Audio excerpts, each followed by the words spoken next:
আসসালামু আলাইকুম এভরিওয়ান। আজকে নিয়ে এসেছি একটা নতুন ভিডিও। আজকে আমি বানাবো বাদামের লাড্ডু। আর বাদামের লাড্ডুর জন্য এখানে বাদাম আমি 2 কাটুরি বাদাম নিয়ে নিয়েছি। বাদামটাকে হালকা রোস্ট করেছি, তারপরে ছিলকাটা উড়িয়ে দিয়েছি।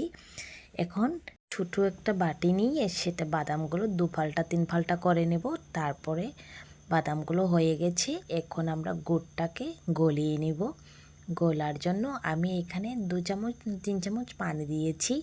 এখন ভালোটিকে গুড়টাকে লাল করে নেব। দেখতে পাচ্ছ গুড়টা পুরা লাল হয়ে গেছে। এখন এগুলো ওই বাদামগুলো ঢেলে দেব। বাদামগুলো ঢেলে দিয়ে ওইটাকে গুড়ের সাথে ভালোটিকে মিক্স করে নেব। তারপর ঢেলে দিলাম 2 চামচ ঘি। ঘি দিয়েছি কি খুশবুটা ভালো হবে, একটা খুব সুন্দর একটু ঘ্রাণ আসবে, তো তাই। হালকা ঠান্ডা হয়ে গেলে গোল গোল লাড্ডু বানিয়ে নেবেন, নাহলে বেশি ঠান্ডা হয়ে গেলে লাড্ডু কিন্তু বানানো হবে না।